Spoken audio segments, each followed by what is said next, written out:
Bien, hoy me toca predicar a mí y vamos a hablar de algo que nos incluye a todos. O sea, todos alguna vez hemos pasado por esto, o estamos pasando, depende.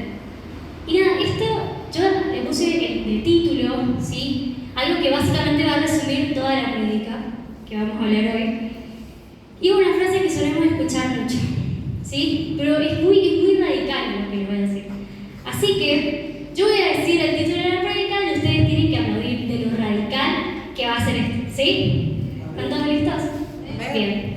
El título de esta prédica es: si estás preocupado, no te preocupes.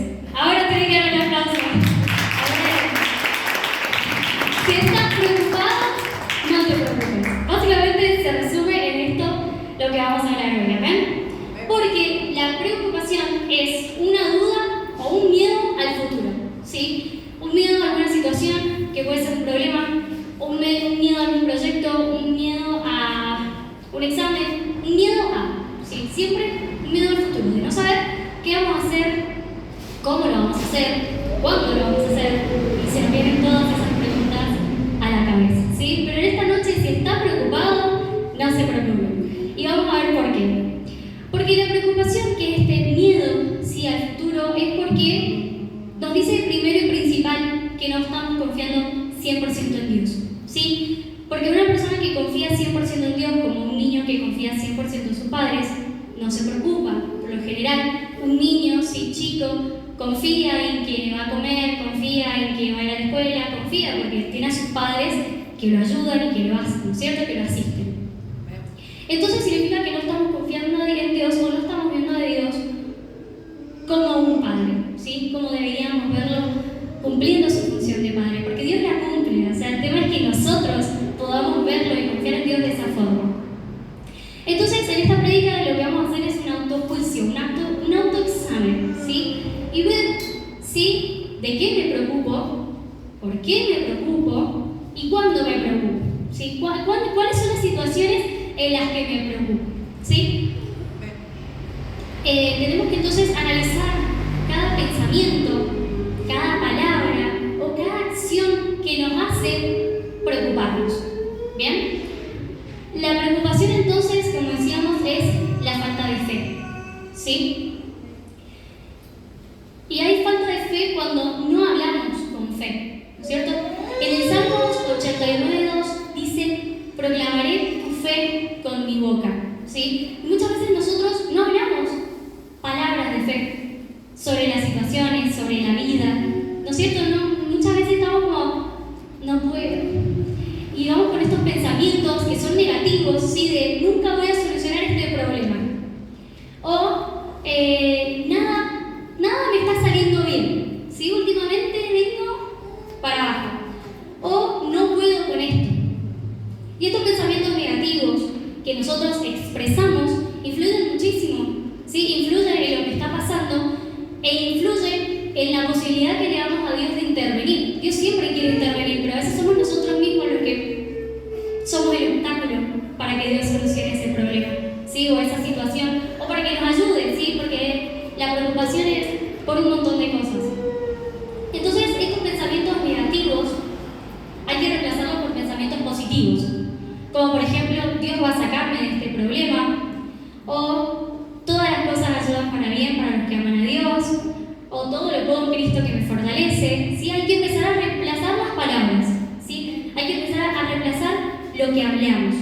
Y si nos damos cuenta, los pensamientos negativos están cargados de ego, ¿sí? Porque yo nunca voy a poder, porque yo no puedo con esto, porque a mí nada me sale bien, ¿sí? Y las palabras positivas tienen a Dios en el centro. Dios me va a ayudar, Dios me va a sacar, Dios me fortalece. Entonces, cuando nosotros cambiamos el centro de nuestra vida de ser nosotros, ¿sí?, como actores principales, a dejar que sea Dios el que lo dirija, eso cambia muchísimo las cosas. Muchísimo. Porque sabemos que ahora Dios va a tener el control de todas nuestras situaciones. Pero no es algo novedoso de que siempre pasamos por crisis, ¿no es cierto? Siempre pasamos por cuestiones. Y estas cuestiones las podemos ver de dos formas: o como un peligro, ¿sí?, o pero eso también va a depender de nosotros, depende de la confianza que nosotros tengamos en Dios. El libro, yo les voy a mostrar, traje básicamente la biblioteca de mi papá. Este libro se llama Confianza Total para Vivir Mejor. Este libro está muy bueno y una de las frases que dice es: cuanto más densa es la oscuridad, más fuerte es el impacto de la luz. ¿Sí? Cuanto más oscuro nos sintamos, es donde más tenemos que declarar la palabra de Dios y donde más luz va a haber en esa situación. No sé si se entiende. Porque si nosotros no declaramos luz, si no hablamos fe, todo este problema nos va a oscurecer. ¿Sí? Entonces, la confianza en Dios va de adentro hacia afuera. Yo tengo que ejercitar mi confianza en Dios, tengo que ejercitar la fe, la oración, ¿sí? Que es muy importante la oración, para poder enfrentar esa situación que me está preocupando. Si pueden ir por favor a Filipenses 4:6, son tan amables. Filipenses 4:6.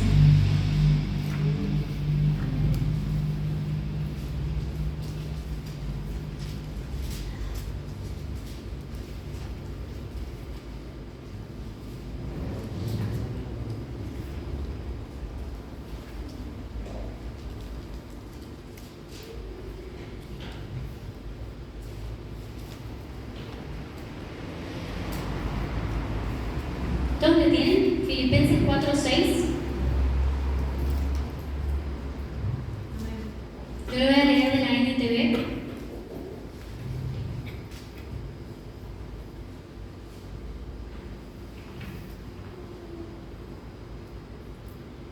Amén.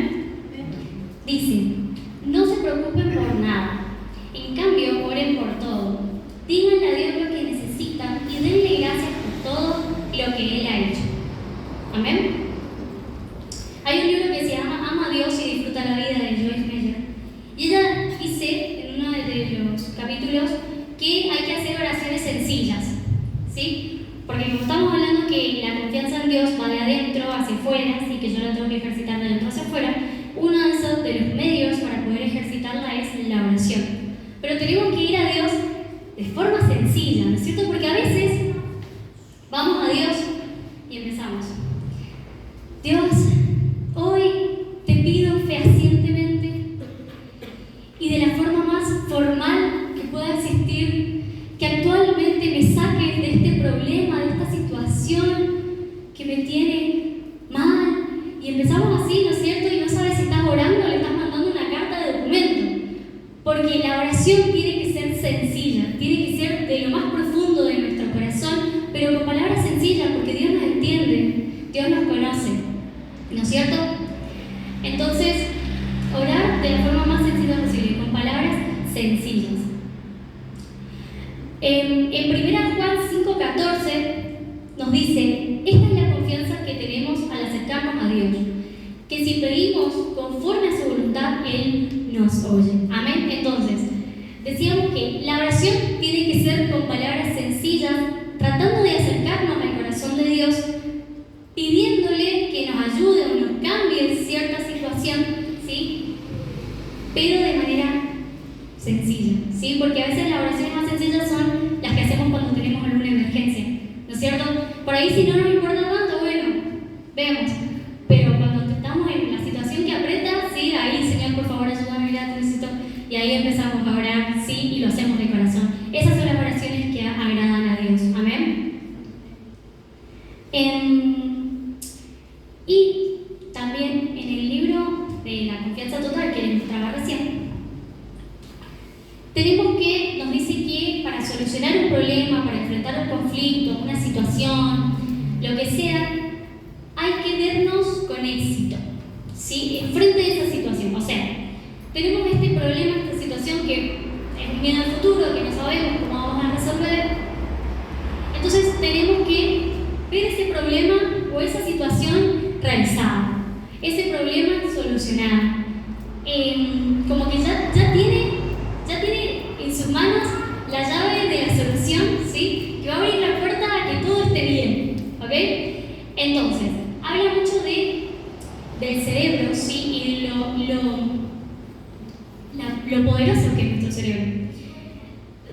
una historia que nos contaron una vez que había una persona que tenía una mamá que era enfermera, y era un pueblo, sí, no había nada en ese pueblo, pero ella estaba ahí, era enfermera. Entonces, una vez le llegó un caso de una chica a la que le había mordido una serpiente, y era una serpiente tan venenosa que si en 2 horas no recibías el antídoto te morías. Entonces las personas vinieron, ¿sí?, a la enfermera, y la enfermera, bueno, después de revisar, se dio cuenta que era tal serpiente, que necesitaba tal antídoto, y ella no lo tenía. No tenía ese antídoto específico. Y la madre y los parientes de una chica a la que le había picado se volvieron locos. Tipo, ella no le dijo que no lo tenía, pero estaba, por favor, solucionenlo, mire, se puede llegar a morir.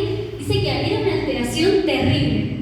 Entonces esta enfermera fue inteligente y agarró, no sé qué tan inteligente, agarró la jeringa, le puso agua y se la inyectó.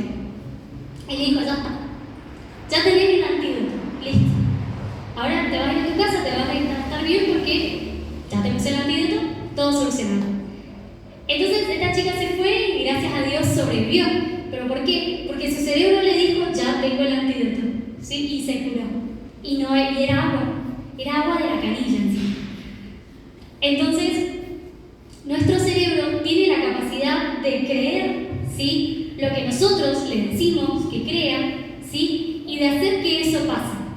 Porque si le hubieran dicho que era agua, ahí quedaba la chica. Pero como ella creyó que era el antídoto, su cerebro automáticamente sanó su cuerpo, eliminó el veneno y se acabó. Así de poderoso es nuestro cerebro, ¿sí? Así de poderoso es tratar de mirarnos con éxito, mirarnos resolviendo esa situación, mirándonos, enfrentando lo que tengamos que enfrentar, ¿sí? Entonces siempre mirarnos de la mejor manera frente a esa situación, porque la mente es muy poderosa.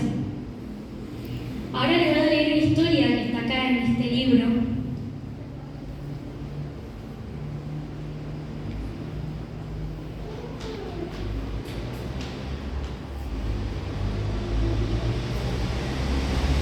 Que nos decía que había una persona que, te lo voy a contar, había una persona que era médico, sí, era un médico joven, que quería entrar a un hospital a trabajar, pero para entrar al hospital tenía que rendir un examen.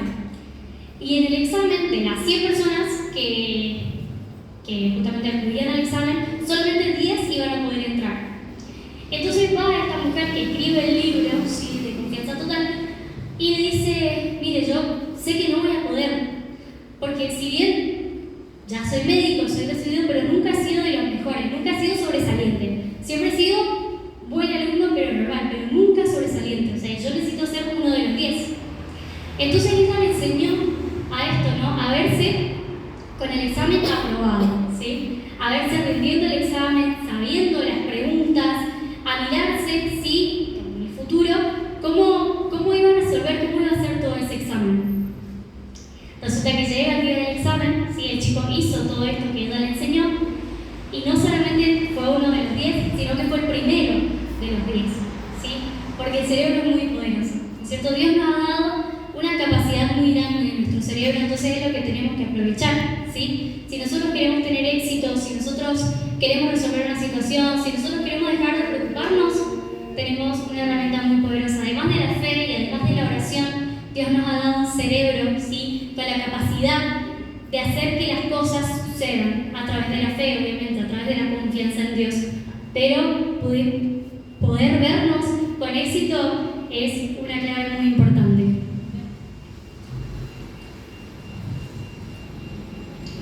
El libro habla de justamente de esto, ¿no?, de vivir sin miedos, de vivir sin preocupación, y dice que no se trata de no sentir temor, sino de sentirlo, porque siempre a veces tenemos miedo o temor, pero que aunque lo sintamos, que eso no nos detenga, ¿sí?, que no nos frene. Se trata de sentir el miedo y seguir adelante, ya que esta emoción puede ser una señal de alerta, de cuidado y de un aviso para prepararnos de la mejor manera posible, pero también de vencer, ¿sí? Entonces, por más que tengamos miedo, por más que tengamos ciertas situaciones que no sabemos cómo enfrentar, que siempre van a estar, tenemos que saber que si confiamos en Dios, vamos a poder poder sobrepasar eso, sobrellevarlo. El libro también habla de una autora, que la autora dice: no me dan miedo las tormentas, pues estoy aprendiendo a navegar sobre ellas. Amén. Y podemos también pensar en la historia de Pablo, ¿sí? Y José, cuando estuvieron presos, ¿no es cierto? Si bien ahora leemos la historia de, bueno, sabemos que salieron bien, victoriosos y todo eso, pero imagínense esa situación, ¿no? Presos por algo, ¿sí? De lo que los culpaban, y no saber cuándo iban a salir, ni qué iba a hacer de su vida. Yo me imagino el miedo, la preocupación, quizás su fe quiso menguar, ¿no es cierto? Pero ellos se acordaron que había un Dios más poderoso, ¿sí? Que había un Dios que los iba a rescatar, que había un Dios que los iba a sacar de eso, ¿sí? Así que toda esa preocupación se fue y se encargaron de alabar a Dios, de exaltar a Dios en la cárcel, y Dios hizo lo que tenía que hacer, porque Dios siempre hace lo que tiene que hacer, ¿ven? Nada escapa de la voluntad de Dios. Dios nos conoce y también Dios nos hizo, ¿no es cierto? Y nos hizo como debemos ser. Nos hizo con imperfecciones, nos hizo con miedos, nos hizo con ciertas situaciones, sí, que a veces lo vemos como una debilidad, pero siempre es una fortaleza cuando vamos de la mano de Dios. Dios no se equivocó al hacernos. El libro del Jardín de la Fe cuenta la historia que había un sabio que era el más sabio de ese tiempo, pero que era feo. Y todo el mundo lo rechazaba por feo, pero admiraban su sabiduría. Entonces, una vez, la hija de un rey le dijo: ¿cómo puede haber tanta sabiduría en un cuerpo tan feo? Y él le preguntó: ¿dónde tu papá, o sea, el rey, guarda el vino? Y ella dijo: en tinajas de barro. Y dice: ¿y cómo tu papá guarda un vino siendo el rey? ¿Cómo guarda el vino en tinajas de barro? La debería guardar en tinajas de oro. Entonces la chica lo pensó y dijo: sí, tiene razón. Fue e hizo que cambiaran todo el vino de tinajas de barro a tinajas de oro. Al cabo de un tiempo, cuando el rey pidió vino, ese vino estaba agrio, o sea, sabía muy feo. Entonces el rey preguntó que qué había pasado, y le dijeron: su hija mandó a que cambiáramos el vino de tinajas de barro a tinajas de oro. Entonces, nada, cuando ella va ante el rey, muy avergonzada, le dice que fue el sabio que se lo dijo. Entonces traen al sabio. Y el sabio le dice: pero yo solamente hice o le dije a su hija lo mismo que ella me dijo a mí, ¿sí? Quizás Dios me hizo feo, pero puso sabiduría en mí. Quizás las tinajas de barro sean feas, pero son las que mejor mantienen el vino. Eso quiere decir que nada escapó de la voluntad de Dios, que Dios estuvo presente cuando lo hizo. Claramente sabe cómo somos y sabe con qué nos enfrentamos día a día. Amén. Pero Él quiere que esas preocupaciones las dejemos a Él, ¿sí? Se las dejemos a sus pies. Dios nos dio la fe, nos dio la palabra y nos dio la oración, ¿sí? Entonces no tendría que haber ninguna preocupación que ocupe nuestra mente, que ocupe un lugar en nuestro corazón, porque esas preocupaciones nos angustian, nos enojan, nos ponen mal, ¿cierto? Y nos da miedo a ver qué va a pasar, cómo lo voy a resolver, cómo voy a salir de esto. Pero Dios nos dio herramientas, ¿sí? Nos dio la iglesia también, nos dio las reuniones, nos dio las alabanzas, nos dio las adoraciones, nos dio un montón de cosas para no preocuparnos, ¿sí? Entonces, si están preocupados, no se preocupen, porque tenemos herramientas, amén, para salir adelante. Les voy a leer un pedacito del libro del Jardín de la Fe, que hace como una oración a Dios. Más que una oración, es una declaración. Dice: esto es cuando nos sintamos que no podemos, cuando nos estamos preocupados. Dice: Señor, dame la clara fe de que todo es para bien. Ayúdame a dejar de lado mi propio razonamiento y creer con perfecta fe. Que si me parece que lo que me llega es malo y terrible, rechace ese pensamiento que solo me desespera y pueda creer con fe perfecta que esto es lo mejor que me puede suceder. Que acepte con alegría y con amor y que sepa que no existe ningún mal en el mundo, ¿sí?, sin que escape de tu control. Amén. Entonces, al tener esa fe, al tener esa confianza, es cuando las preocupaciones se borran y podemos llegar a tener ciertas situaciones que siempre vamos a tener, ¿sí?, porque en el mundo vamos a tener aflicción, pero Dios dijo: tranquilos, que yo he vencido al mundo, ¿sí? Así que en esta noche no se preocupen, dejen todo en la mano de Dios y utilicemos estas herramientas que Dios nos da para enfrentar cada situación que venga en nuestras vidas. Amén. Denle un fuerte aplauso a Dios.